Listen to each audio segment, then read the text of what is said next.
María, ¿cuál es nuestra recomendación de cine de esta semana? Pues la recomendación de esta semana nos lleva a Italia, el cine italiano de Paolo Sorrentino, la película La Gran Belleza. Bueno, pues tenemos la suerte de hacerlo de la mano del profesor don José Luis Sánchez Noriega de cineparaleer.com. Don José Luis, buenos días.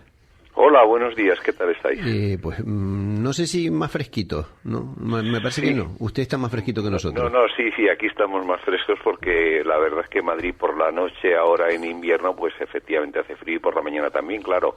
A mediodía se templa. Bueno, vamos con una de Romanos, me parece que es de Romanos, ciertamente. ¿El cine italiano sigue teniendo personalidad propia? Sí, yo creo que ha habido una época un poco más floja en los últimos años, pero ahora yo creo que está renaciendo con bastante interés de la mano de la comedia y de la mano de una nueva generación de directores, como es el caso de este que comentamos hoy, Paolo Sorrentino, que es un napolitano nacido en 1970 y que es un hombre con una personalidad fuerte que se inspira y mira la gran tradición de cine italiano, particularmente Fellini, porque ha hecho una película pues bastante feliniana para nuestra satisfacción y nuestro gozo. Pues escuchamos un momentito el tráiler de La Gran Belleza.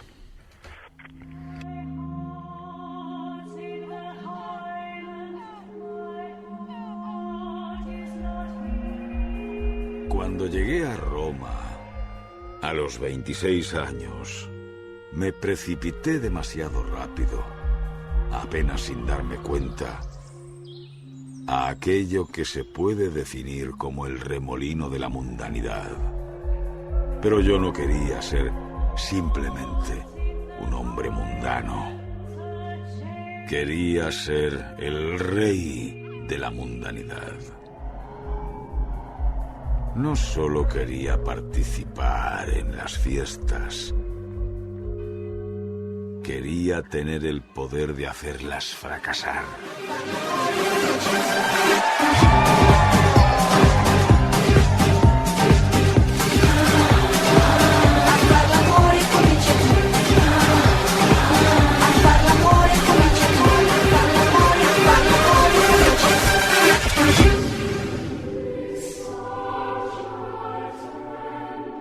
Todo está resguardado bajo la cháchara y el ruido. Todo bajo la cháchara y el ruido. Bueno, este es un trocito del tráiler de La Gran Belleza, que es la película que esta semana vamos a recomendar de la mano de don José Luis Sánchez Noriega. Profesor, ya nos hacía una introducción. Paolo Sorrentino, un autor que no llega aquí desconocido, ¿verdad? No, tiene en su haber, al menos de las que se han estrenado aquí, yo creo que hay dos películas bastante importantes, bastante interesantes.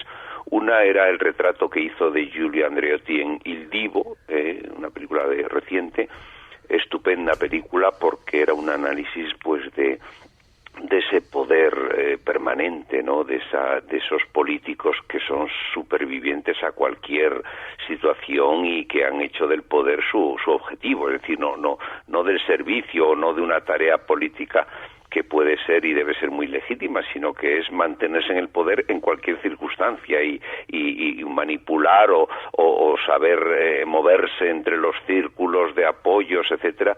Y eso había ahí un retrato estupendo. Y luego yo creo que hay otra película también muy interesante, curiosa también, que se llamaba Las consecuencias del amor, una película de 2004 con este mismo actor, el mismo protagonista de La Grande Belleza, que es Tony Servillo. Vayamos con La Gran Belleza. ¿De qué va? ¿Hay un argumento, una historia?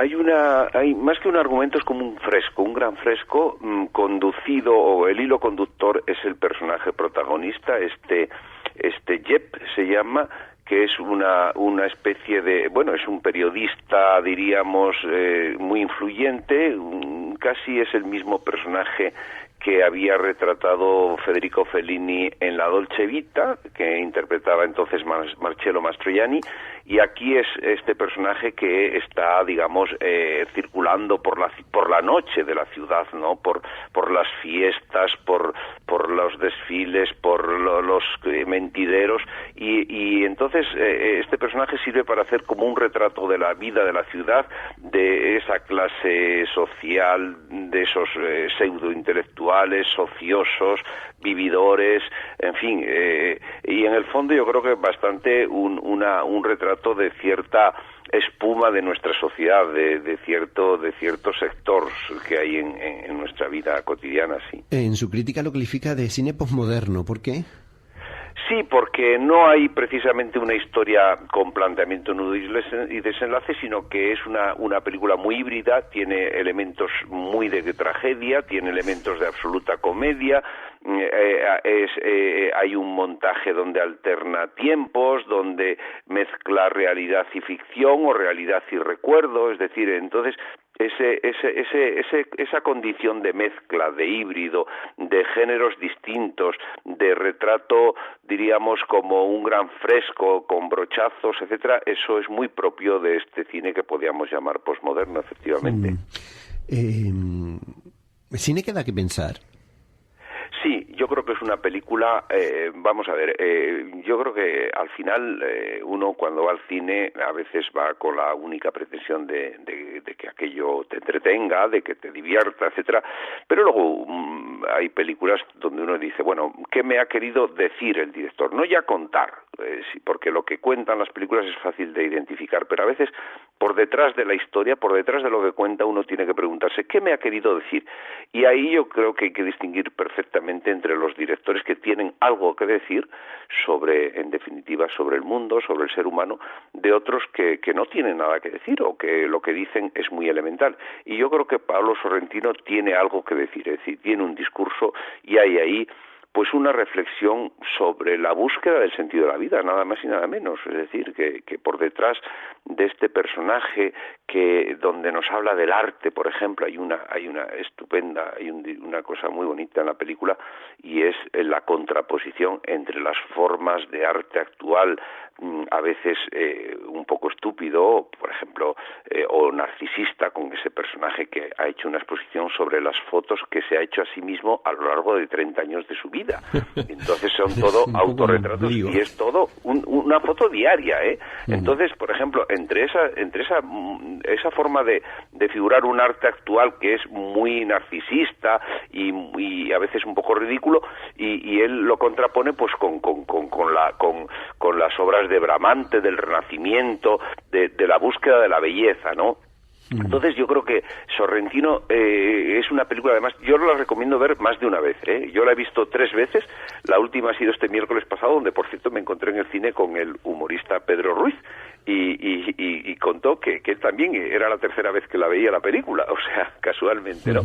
Entonces, digo esto porque eso es una película con una cierta densidad que exige verla más de una vez, porque a veces tú sales de cine y no recuerdas exactamente todas las secuencias porque tiene muchos apuntes, tiene muchas digresiones, tiene muchos diálogos que hay que volver sobre ellos y no es una película pesada para nada, al revés, es muy ágil, pero que es necesario verla otra vez. Son 2 horas y 20 minutos, es decir, es una película larga y por lo tanto tiene muchas cosas dentro, sí. Escuchando como la presentan, me estaba preguntando si guión y dirección van de la mano todo el rato.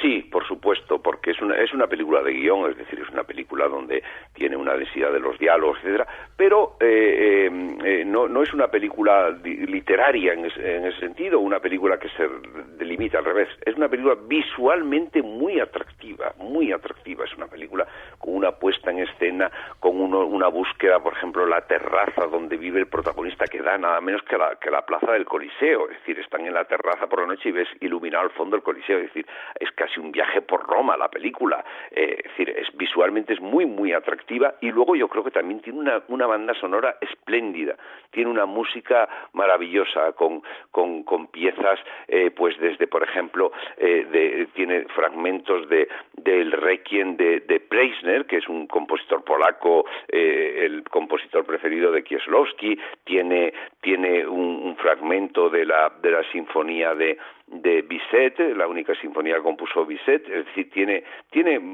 francamente una banda sonora riquísima, con música vocal preciosa, es decir, ahí en el fragmento que acabas de poner hace un momento se notaba, ¿no? Es decir, es una película muy atractiva, que entra por los sentidos, que lleva al pensamiento, es decir, que no se queda en la pura superficialidad o lo puramente sensible, sino que lleva al pensamiento y que conlleva, como digo, todo un discurso, toda una reflexión, en definitiva, sobre el sentido de la vida, sobre la belleza, sobre el amor, sobre las relaciones humanas, sobre las relaciones con los hijos, sobre los seres queridos. Es decir, hay mucha película dentro, ¿eh? Pues, Cristian, creo que querías hacer una pregunta. Sí, buenos días, don José Luis, soy Hola, Cristian. buenos días. Quería preguntarle, usted ya ha estado hablando un poco de las bondades de la película, ha dicho también que es 2 horas y 20 minutos de película, de largometraje, lo que es bastante largo, más de lo normal, y me gustaría saber qué instrumentos tiene Paolo Sorrentino en este film, pues para mantener expectante al espectador, valga la redundancia. Sí, pues yo creo que hay dos en el haber de la película hay 2 aspectos. Vamos a ver, la película es de las películas que a veces hay espectadores a los que no les puede gustar, pues porque no entran. Es decir, es una película en la que hay que entrar, ¿no? Entonces yo creo que tiene como atractivo muy importante es que tiene un ritmo estupendo, es decir, es una película que no te deja respirar casi, sino que va de una secuencia a otra no hay tiempos muertos, diríamos, con lo cual es todo bastante atractivo. Y luego yo creo que hay otro aspecto que es el actor Tony Servillo, que es un magnífico actor que aparece en primer plano, aparece en sus reflexiones, hay una voz en off y con un cierto escepticismo, incluso se podría apreciar incluso un cierto cinismo en algunos momentos, pero que es un actor muy poderoso, con una capacidad de aguantar el primer plano estupendo. Y yo creo que esos 2 instrumentos son los que hacen que sea una película que efectivamente no se te hace larga, o por lo menos no deja nunca de ser interesante. Bueno, pues entonces tenemos al actor, tenemos toda esta mezcla entre guión y dirección. Bueno, por todo esto la recomendamos. No sé si hay alguna cosa más que pudiera decirnos para quién y por qué la recomendamos. Yo creo que efectivamente eso iba a decir, no es una película para todos los públicos, es una película para personas adultas en el sentido de que hay que haber vivido para apreciar lo que allí se dice o lo que se cuestiona.